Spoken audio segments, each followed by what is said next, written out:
दोस्तों, आज हम शुरू कर रहे हैं डिस्टेंस एंड हाइट। तो हमारा चैप्टर 8 है, ये क्लास 10th का है। और इसके साथ ही हम आपको बताएंगे कि कुछ क्वेश्चंस ऐसे बन जाते हैं जो कंपटीशन में भी आते हैं, तो उनके बारे में हम इसमें चर्चा करेंगे। तो इसमें सबसे पहले हम ये देखेंगे कि कुछ शब्द होते हैं जिनका अर्थ भी पता होना जरूरी होता है। तो जैसे है दृष्टि रेखा। तो दृष्टि रेखा या फिर लाइन ऑफ साइट्स क्या होता है वो देखेंगे हम सबसे पहले। तो देखिए कि ये कोई वस्तु है, ठीक है। अब कोई इंसान, ये धरातल है हमारा, जिसको बोलते हैं हम क्षैतिज रेखा, धरातल या क्षैतिज रेखा, ठीक है। अब यहाँ से कोई खड़ा होकर देख रहा है, ठीक है।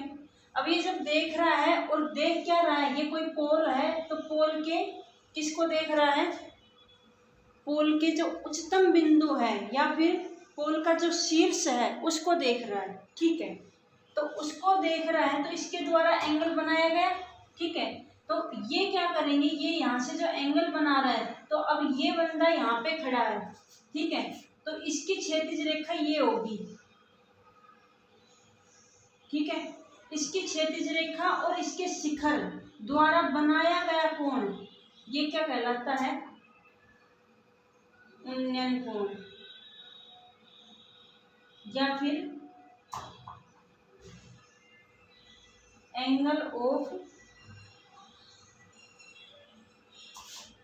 इलिवेशन,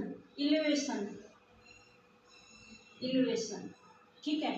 अब देखो, सबसे पहले हम बात कर रहे थे दृष्टि रेखा की। ये बंदा यहाँ पे देख रहा है खड़ा होके, ठीक है। तो इसकी आई कांटेक्ट किससे बन रहा है, पोल के शिखर से। तो इस रेखा को क्या बोलते हैं हम, दृष्टि रेखा, यानी जिसके माध्यम से अपन देख रहे हैं वो क्या है, दृष्टि रेखा।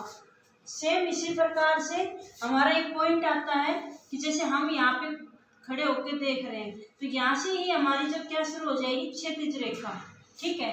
हम देख कहाँ रहे हैं, नीचे देख रहे हैं। कहाँ पे, नीचे। किसको देख रहे हैं, पोल के पाद बिंदु को, यानी पोल का जो अंतिम, जहाँ से पोल शुरू हो रहा है, यानी जहाँ पे पोल धरातल को टच कर रहा है, वो क्या होगा, उसका पाद बिंदु। तो उसको देख रहे हैं। तो ये जो रेखा क्या हो गई अब हमारी, दृष्टि रेखा। क्यों, क्योंकि हम किसको देख रहे हैं, इस चीज को देख रहे हैं, इस बिंदु को देख रहे हैं। तो आई के और इसके बीच की जो रेखा हुई वो क्या हुई, दृष्टि रेखा। उसके साथ में ये रेखा क्या हुई, ये हुई हमारी क्षैतिज रेखा, ठीक है। और अब ये जो कोण बना क्षैतिज रेखा और दृष्टि रेखा के मध्य, ये कोण हो जाएगा हमारा अवनमन कोण। कौन सा कोण हो जाएगा, अवनमन कोण। ये हमारा उन्नयन कोण। और अवनमन कोण को क्या बोलते हैं इंग्लिश में, तो उसको बोलते हैं एंगल ऑफ डिप्रेशन,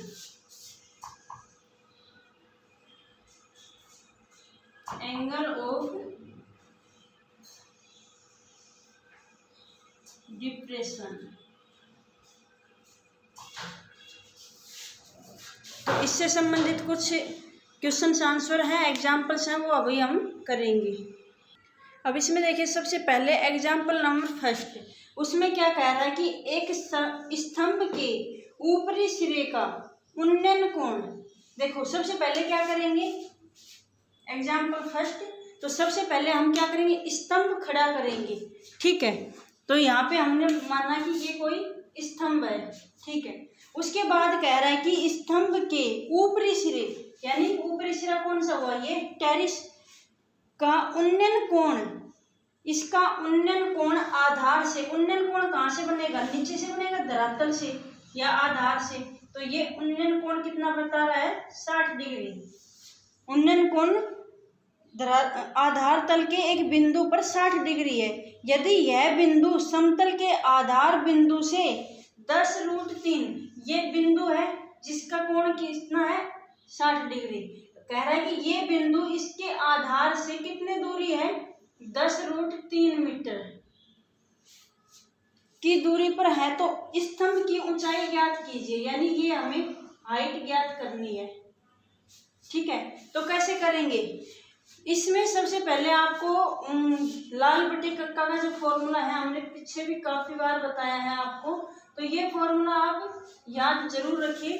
तो इसमें जब भी हम कहीं भी यूज करेंगे हाइट या इसका मतलब कि जब भी हमें हाइट निकालनी रहेगी तो हम ओनली टेन थीटा का यूज करेंगे। तो टेन थीटा का फॉर्मूला क्या होता है, लंब बटे आधार।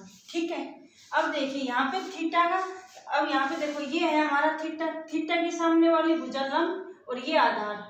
ठीक है, तो अब देखो थीटा कितना है 60 डिग्री और लंब क्या है h और आधार क्या है हमारा 10√3। ठीक है, ये हमारा आधार हो गया। अब tan 60 का मान क्या होता है √3 और h अपॉन 10√3। ठीक है, अब इसको मल्टीप्लाई कर देंगे तो h बराबर क्या आ जाएगा हमारा 10√3 इंटू √3।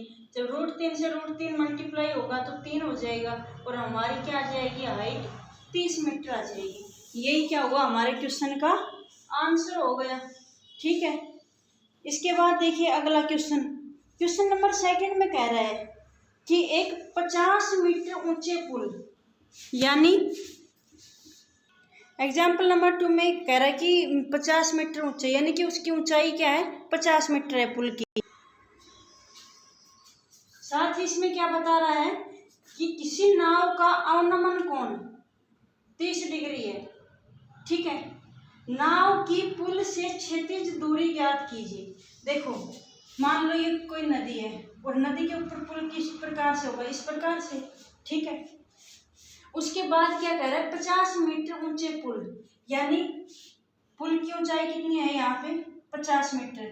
देखो कोई भी पुल तो ऐसे होगा लेकिन उसकी ऊंचाई क्या होगी, जो उच्चतम बिंदु होगा वो होगी, तो ये हमने मान ली कितनी है 50 मीटर। ठीक है, उसके बाद कह रहा है कि किसी नाव, अब देखो कोई नाव है यहाँ पे, कोई नाव है। ठीक है, अब कह रहा है कि इस नाव का और कौन सा कोण अवनमन कोण, यानी बंदा पुल पे खड़ा है और फिर देख रहा है, तो अवनमन कोण कितना बता रहा है, यहाँ पे खड़ा होगा तभी नीचे देखेगा ना नाव की तरफ, तो ये तो क्या हो गई उसकी क्षैतिज रेखा।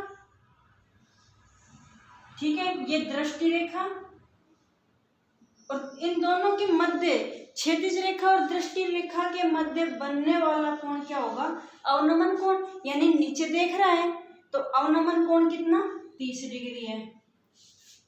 तो कह रहा है कि नाव की पुल से क्षैतिज दूरी ज्ञात करो, यानी अब हमें ये दूरी ज्ञात करनी है जो हमारा, अब देखो इसको सोल्व कैसे करेंगे, जब भी ऐसे क्वेश्चन आ जाए तो देखो ये जो क्षैतिज रेखा है और ये धरातल है, दोनों क्या है समानांतर है। ठीक है, एंगल यहाँ पे हमारा बन रहा है 30 डिग्री का। ठीक है, तो मैं आपको एक बात क्लियर करती हूँ कि जब यहाँ पे हमारा एंगल 30 डिग्री का बन रहा है तो यहाँ पे भी हमारा एंगल कितने का बनेगा 30 डिग्री का ही बनेगा। ठीक है, तो अब क्या करेंगे हम, ये हमारी हाइट हो गई। ठीक है, ये हमारी दृष्टि रेखा और ये हो गया हमारा आधार यानी नदी हो गई, और ये हमें ए ज्ञात करनी है और ये एंगल हमारा 30 डिग्री क्यों है, क्योंकि ये एंगल हमारा 30 डिग्री है। ठीक है, तो जितना ये एंगल होगा उतना ही ये एंगल होगा। ठीक है, अब हमारे को ये 50 मीटर दी हुई है हाइट। ठीक है, थीटा के सामने वाली भुजा लंब, ये आधार, यानी हमें आधार की वैल्यू निकालनी है, तो क्या करेंगे वही tan थीटा।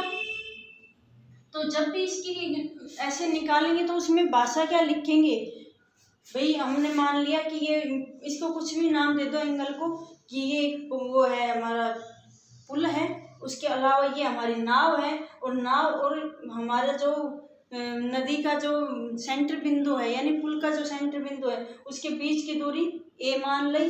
ठीक है, और एक की वैल्यू फाइंड करेंगे तो देखिए tan थीटा बराबर क्या हो जाएगा लंब बटे आधार, और थीटा की वैल्यू क्या है यहाँ पे tan 30 डिग्री इजिकल टू लंब क्या है हमारा 50 मीटर बटे आधार। तो हमें किसकी वैल्यू निकालनी है लंब, उसकी आधार की, लंब हमें दिया हुआ है, तो tan 30 की वैल्यू क्या होती है 1/√3 50 बटे ए, तो यहाँ से क्या होगा एक की वैल्यू क्या आ जाएगी 50√3 मीटर। और यदि आपको वहाँ पे इसकी भी वैल्यू लिखवानी पड़े तो क्या करना, 5 × 10, 50 को क्या लिख देना 5 × 10 इंटू इसकी क्या होती है 1.732, ठीक है, यानी 1.732, ठीक, ये √3 की वैल्यू।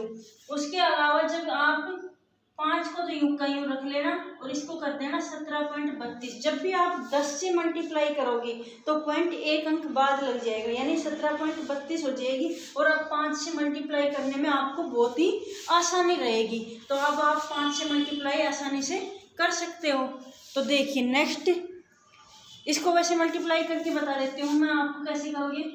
5 × 17.32, तो सबसे पहले 2 से करना, 0 असल 1, 5 × 15 और 1 16 6 असल पाई 1, फिर पॉइंट 7 × 35 और 1 36 का 6 का असल पाई 3 और 5 × 5 5 और 3 8, यानी 86.60 मीटर क्या आ गई, इसकी दूरी आ गई। यानी जो हमारे नदी से नाव कितनी दूरी पर है, 86.60 मीटर दूरी पे है, ठीक है। नेक्स्ट क्वेश्चन देखिए, नेक्स्ट एग्जाम्पल, सॉरी। अब देखिए एग्जाम्पल नंबर 3 क्या कह रहा है कि एक समतल जमीन कैसी है, समतल है। समतल जमीन पर 1.5 मीटर लंबे छात्र की छाया, समतल जमीन है, उसके ऊपर कोई छात्र खड़ा है, ठीक है, उसकी लंबाई कितनी है 1.5 मीटर। लंबे छात्र की छाया, उसकी छाया इधर आएगी, ठीक है, यानी जमीन के ऊपर गिरेगी छाया ऐसे। तो कह रहा है कि उसकी छाया की लंबाई 1 मीटर, इसकी लंबाई 1 मीटर है, तथा उसी समय धरातल पे कोई मीनार खड़ी है, एक मीनार की छाया की लंबाई 5 मीटर, यानी ये धरातल है, धरातल पे मीनार है, मीनार की परछाई क्या आएगी, ऐसे आएगी धरातल पे। वो कह रहा है 5 मीटर है उसी समय, तो कह रहा है कि मीनार की ऊंचाई ज्ञात कीजिए, ठीक है। अब जितना एंगल इसकी ये बना रही है इतना ही एंगल ये बनाएगी, ठीक है, क्योंकि कोई भी, जैसे यहाँ पे सूरज है, ठीक है, सूरज जितना इस पे गिर रहा है इतना ही इस पे गिर रहा है, तो जितनी लंबाई इसकी है उसके अकॉर्डिंग इसकी परछाई आ गई, तो इसकी जो लंबाई होगी इसके अकॉर्डिंग इसकी परछाई 5 मीटर आ गई। तो हम क्या करेंगे, यहाँ से थीटा का मान निकाल लेंगे और यहाँ से हमारा एच का मान आ जाएगा। तो देखिए सबसे पहले हम क्या करेंगे, ये हमें 1.5 मीटर दिया है, ये हमें 1 मीटर दिया है, तो ये हमने थीटा मान लिया, थीटा के सामने वाली भुजा लंब और ये हमारी आधार, ठीक है। तो अब देखिए सबसे पहले क्या करेंगे, tan थीटा निकालेंगे, लंब बटे आधार, तो tan थीटा बराबर क्या होगा, लंब कितना है हमारा 1.5, आधार क्या है 1, यानी इसका मान आ गया 1.5, ठीक है। अब 1.5 का मतलब 3/2, ठीक है, यही हुआ। अब आप ये बताओ कि tan में 3/2 किसका मान होता है, तो ऐसी कोई वैल्यू नहीं है जिसमें tan में 3/2 किसी का मान होता हो। तो क्या करेंगे, हम इसको tan थीटा को ऐसे ही रख लेंगे, यानी tan थीटा बराबर 1.5 या फिर इसको 3/2, ठीक है। अब देखो सेम थीटा यहाँ पे है, तो यहाँ पे निकालेंगे tan थीटा बराबर हाइट अपॉन 5, भाई सेम यहीं पे निकालेंगे ना। अब यहाँ पे जो tan थीटा की वैल्यू आएगी वही tan थीटा की यहाँ आएगी, तो यहाँ से tan थीटा की वैल्यू यहाँ पुट कर देंगे। अब देखो हमारी कितनी है 1.5, tan थीटा की वैल्यू हमने यहाँ से यहाँ पुट करी, तो ये हो गई 1.5 इजिकल टू एच अपॉन 5, तो एच इजिकल टू क्या होगी 1.5 × 5, तो 15 दूनी 30, 15 × 45, 15 × 60, 15 × 5 = 75, 15 × 5 = 75, यानी 7.5 मीटर क्या हो गई उसकी हाइट हो गई, किसकी, मीनार की, ठीक है। तो ये होगा हमारा आंसर। नेक्स्ट एग्जाम्पल देखिए, नेक्स्ट एग्जाम्पल में क्या कह रहा है कि 100 मीटर चौड़ी एक नदी, ये कोई नदी है, कितने मीटर चौड़ी है, 100 मीटर चौड़ी है। एक नदी के मध्य में एक छोटा सा टापू है, यानी उसके सेंटर में एक टापू है। टापू क्या होता है कि नदी के बीच में कोई धरातल है जिसपे कोई मकान है, उसको टापू बोलते हैं। इस टापू पर एक ऊंचा वृक्ष है, ये कोई ऊंचा वृक्ष है टापू पर। नदी के विपरीत किनारों, एक किनारा ये होगा एक किनारा ये होगा, किनारों पर दो बिंदु P व Q हैं, तो ये P बिंदु मान लिया, ये Q बिंदु मान लिया। इस प्रकार स्थित हैं कि P Q और वृक्ष एक ही रेखा में, P Q और वृक्ष तीनों एक ही रेखा में हैं। यदि P और Q से वृक्ष की चोटी का उन्नयन कोण, इनकी चोटी का उन्नयन कोण क्या क्या है, 30 डिग्री और 45 डिग्री, यानी यहाँ से हमने मान लिया 30 डिग्री है, यहाँ से हमने मान लिया 45 डिग्री है, तो वृक्ष की ऊंचाई ज्ञात कीजिए, यानी ये निकलवा रहा है। अब देखो उसने क्या कहा था कि नदी के मध्य में एक टापू है, ठीक है, यानी बीच में है, तो इसका मतलब क्या हुआ 50-50। यदि 50-50 होता तो एंगल सेम होता, ठीक है। तो इसका कहने का मतलब क्या है, बीच में तो है लेकिन थोड़ा आगे पीछे है, ठीक है। तो इसको कैसे करेंगे, देखो सबसे पहले आप यहाँ से tan थीटा निकालो, दूसरा यहाँ से निकालो tan थीटा। अब इसको निकालने के साथ साथ देखो आपको tan थीटा मिल जाएगा। उसके बाद हाइट दोनों की सेम है लेकिन आधार दोनों का अलग है, तो यहाँ से तो मान लो कि ये x दूरी पे है और ये क्या हो जाएगा 100 - x दूरी पे, ठीक है। तो अब देखिए कैसे करेंगे इसको, ये वाली त्रिभुज लो, ठीक है। त्रिभुज को आप नाम अपने अकॉर्डिंग दे देना, ABC जो भी दो, ठीक है। अब देखो यहाँ पे हम ले रहे हैं tan थीटा बराबर लंब बटे आधार। थीटा क्या है हमारा 30 डिग्री है, लंब क्या है हमारा h है, आधार क्या है x है, ठीक है। tan 30 की मान √1/√3 और h/x, यानी h की वैल्यू क्या आ गई x/√3। उसके अलावा अब ये वाली त्रिभुज लो, इसमें भी सेम tan थीटा निकालो। अब देखो यहाँ पे tan थीटा का मान कितना है 45 डिग्री, उसके अलावा हाइट वही है, आधार क्या हो गया 100 - x। अब tan 45 की वैल्यू 1 और ये हो गया 100 - x, यानी h बराबर क्या आ गया 100 - x। अब देखो यहाँ से भी h की वैल्यू आ गई, यहाँ से भी, इनको क्या करेंगे इक्वल कर देंगे, x/√3 इक्वल टू 100 - x, दोनों को इक्वल किया, √3 को मल्टीप्लाई कर दो, यानी x equal to 100 - x into √3, यानी x plus x√3 equal to 100√3, ये आ गया। अब यहाँ से x कॉमन ले लो आप, x कॉमन लिया तो 1 + √3 बच गया और इक्वल टू 100√3 आ गया, ठीक है। अब देखो ये x है, तो x इक्वल टू क्या निकालें 100√3 अपॉन में 1 + √3, ठीक है। अब इसको यदि चेंज करना चाहो तो ये भी चेंज हो जाएगा, कैसे होगा कि ऊपर नीचे 1 - √3 से मल्टीप्लाई कर दो, ठीक है। जैसे ही करोगे नीचे क्या आएगा -2 आएगा, संख्या माइनस में जाएगी, इससे अच्छा है कि इसको ऐसे ही रख लो, ठीक है। उसके बाद देखो अब यहाँ से हमारा क्या आ गया x की वैल्यू आ गई, ठीक है। अब क्या करें, इसमें हमें किसकी चाहिए h की चाहिए, तो यहाँ x की वैल्यू को पुट कर देंगे, ठीक है। तो यहाँ से देखो h इक्वल टू 100 माइनस में x की वैल्यू क्या है 100√3 अपॉन 1 + √3, ठीक है। यानी 100 इंटू 1 + √3 माइनस में 100√3 अपॉन में 1 + √3, ठीक है। अब क्या करेंगे, ये क्या हो जाएगा इसका आंसर, इसको देखो यहाँ सोल्व करते हैं, तो ये हो गया 100 को 1 से मल्टीप्लाई किया तो 100 प्लस √3 से किया तो 100√3, फिर माइनस से किया माइनस का योग और अपॉन में क्या है 1 + √3, ठीक है। उसके बाद देखो 100 तो योग का योग बच गया, √3 100√3 माइनस 100√3 दोनों संख्या सेम है तो ये कैंसिल हो गई, तो अपॉन में क्या बच गया 1 + √3, तो ये क्या हो जाएगा इसका आंसर हो जाएगा। अब आप चाहो तो क्या करो, देखो इसको अब चेंज करना पड़ सकता है आपको आंसर मैच करने के लिए। देखो 100 है, अपॉन में क्या है 1 + √3 है, इसको क्या लिख दो 100 अपॉन में √3 + 1 और अब इसको मल्टीप्लाई कर दो 3 - 1 से, ठीक है। तो ये क्या आ जाएगा 100 इंटू रूट 3 माइनस 1, ठीक, अपॉन में क्या आ जाएगा 3 माइनस 1 यानी 2, यानी आपकी वैल्यू आ जाएगी 50 इंटू रूट 3 माइनस 1, ये आपका आंसर आ जाएगा।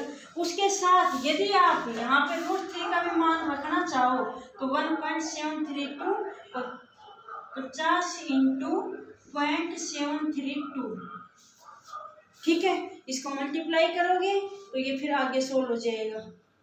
तो ये आपका क्या हो गया आंसर हो गया। नेक्स्ट देखिए, नेक्स्ट एग्जाम्पल देखिए, नेक्स्ट एग्जाम्पल है 5, एक कार एक सीधी सड़क पर चल रही है, यानी कोई कार है जो सीधी सड़क है उस पर चल रही है, जो एक मीनार की ओर जाती है, यानी कार ऐसे जा रही है, वो कहाँ जा रही है, एक मीनार की ओर जा रही है, ठीक है। मीनार से 500 मीटर की दूरी पर, यानी मान लो कार यहाँ है तो ये मीनार से 500 मीटर की दूरी पर है, ठीक है। कार के ड्राइवर ने मीनार के शिखर का उन्नयन कोण, यहाँ पे कार है तो कार का ड्राइवर क्या देख रहा है, मीनार का शिखर देख रहा है, और यहाँ का उन्नयन कोण कितना है 30 डिग्री पाया, 30 डिग्री पाया। उसके बाद कह रहा है कि 10 सेकंड तक कार को मीनार की ओर चलाने के बाद, 10 सेकंड तक वो चला, मान लो 10 सेकंड बाद वो यहाँ आ गया, ठीक है। चलाने के बाद ड्राइवर ने मीनार के शिखर का उन्नयन कोण 60 डिग्री पाया, यानी इससे आगे आया होगा जब भी 60 डिग्री हुआ उसका, तो ये उसने यहाँ पे पाया 60 डिग्री हो गया। तो कार की चाल ज्ञात कीजिए, यानी यहाँ तक की ये दूरी उसने तय की तो किस स्पीड से तय की, ठीक है। तो क्या करेंगे, इसको x ना मान के हम क्या करेंगे, इसको x मानेंगे, ठीक है। और फिर जो दूरी बच गई ये क्या हो गई 500 माइनस x, ठीक है, और उसका आंसर निकल जाएगा। तो कैसे करेंगे, सबसे पहले देखो हमारे पास क्या है, सभी की दूरी आ गई, हमें क्या निकालनी है, पहले हम इसको h मान लेंगे क्योंकि दोनों में h तो सेम ही है, ठीक है, हमें तो स्पीड निकालनी है। अब यदि हमारे पास ये दूरी आ जाएगी तो स्पीड निकल जाएगी, ठीक है। यानी हमारे पास जब x की वैल्यू आ जाएगी, x की वैल्यू आ जाएगी तो इतनी दूरी उसने 10 सेकंड में तय की, तो हम 1 मिनट की दूरी निकाल लेंगे। तो देखो सबसे पहले क्या करेंगे, हम ये वाला त्रिभुज लेंगे जिसमें एंगल 30 डिग्री का है। तो देखो tan थीटा बराबर लंब बटे आधार, तो थीटा का मान है 30 डिग्री, तो tan 30 equal to h upon a, एक की वैल्यू क्या है 500 मीटर, यानी वो 500 मीटर दूर है, ठीक है। 30 डिग्री का मान 1/√3 और h अपॉन 500, यानी h की वैल्यू क्या आ गई 500/√3, ठीक है। उसके साथ ही देखो दूसरा एंगल क्या है, ये है, यानी tan थीटा बराबर वही लंब बटे आधार, यहाँ पे ले आप tan 60 डिग्री, लंब क्या है वही h है, आधार क्या है 500 माइनस x, यानी हमें यहाँ से x की वैल्यू निकालनी है, ठीक है। तो tan 60 का मान √3 h अपॉन 500 माइनस x, यानी h की वैल्यू क्या आ गई 500 माइनस x इंटू √3, ठीक है। यहाँ से h की वैल्यू ये आई, यहाँ से ये आई, दोनों को इक्वल रख दो।